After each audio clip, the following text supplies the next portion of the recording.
Hi, my name is Glen and I'm running to be leader of our party, the great Liberal Party of Ontario, and running to be the next premier of our province. I bring some unique things to this. One of them, we all know as Liberals, is that you can't govern if you can't get elected. I've been elected in more places and more times than almost anyone else in this race. I've led a government. I currently represent tens of thousands of Muslim Canadians and Hindus. I represent established Toronto families in Rosedale and young up-and-coming folks in the Central Business District and some of the lowest income folks who show some of the most remarkable resilience as we come out of this recession, as they get back into the economy. But I've also been Mayor of Winnipeg, represented Sikhs and conservative Mennonites, and I've just simply worked harder and gotten elected by larger margins in more places. I bring an electability factor that I think is pretty remarkable to this race, and a proven track record of being able to connect with people and listen to people and help people find ways to join the Liberal Party and define a new liberalism that they can themselves play a leadership role in. But it's about more than simply getting elected. It's really about listening to people after you get elected. But it's also having something to say to them. So I think we as Liberals have to have some new ways of being Liberals, that we have to have 21st century ideas, and we have to ensure that the liberalism that has been so much the brand of Canada and Ontario and attached so much to our success economically, politically, and socially has a new and powerful expression that all Ontarians and all Canadians can connect to. So what would that look like? And what are the challenges that we face today? They're a little different than the ones our fathers faced and our grandmothers faced. The economy is different. And I think I understand that. Not only do I understand it, I've confronted it. I've led a government that brought in policies previously that addressed it.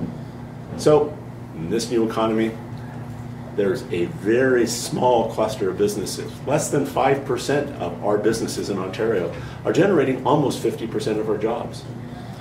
And they're generating most of the high-paying jobs. That's good news. But they have two things that those businesses need to continue to grow those jobs. And in fact, we have to make sure they can grow more jobs next year than they grew last year. So, well, lots of people say jobs, jobs, jobs, and lots of people have all kinds of bumper stickers. I actually have well thought out, well researched answers and policies that will get Liberals elected, but more importantly, will get Ontarians working. The first of those is to deal with a big problem. Our middle class doesn't have the earning power. And 65% of those jobs are attached to consumer spending. So I'm introducing middle class and low income tax cuts from $300 to $1,000, depending on how many kids you have at home, how much money you're saving for your retirement, all the things that middle class families do. I'll give them a tax break every time they do it. That'll help them out. That'll help all of us out, because middle class, modest income folks buy snow tires for the cars, jeans for their kids, and pay for tuition to get their kids an education. Which leads me to the second piece of this. All middle class jobs, and 70% of all jobs, require university, college, or trade education. I'm not going to ask people to pay for it up front when they have the least amount of money and the least ability to do it. But look at what the Australians, the Brits did, what they're doing in Manitoba. I'm going to suggest that they start paying at the end. Matter of fact, I'm going to go further than that. When you get a job at a certain income, then you start paying your tuition. And I'll give you two other tools to help you get your start in life. I'll let your employer buy out your tuition and give them a tax break for doing that. And take that off your hands, off that burden off your parents. Let's get employers who want to be part of building the talent we need for the economy that they benefit from. Employers grow their businesses faster when they have the right mix of educated people. And I'll give you a tax break if you stay in Ontario.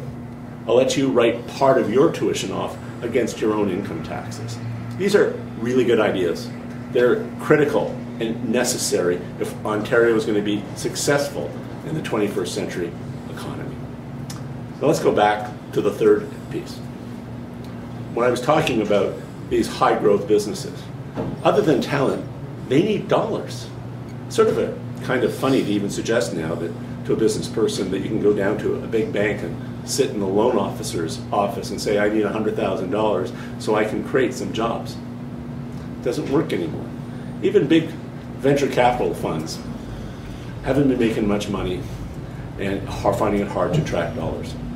So I'm going to change the tax system to give those small businesses tax cuts and the people who invest them. I'm going to introduce an angel investment tax credit. So those people who take their dollars out of their wallet and invest in small and medium businesses so that those people can take money out of their wallets and pay someone and hire someone and create a positive dynamic around job creation and business growth.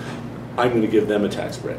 I'm going to give a tax break of 35% to businesses and business funds that invest in growing those jobs.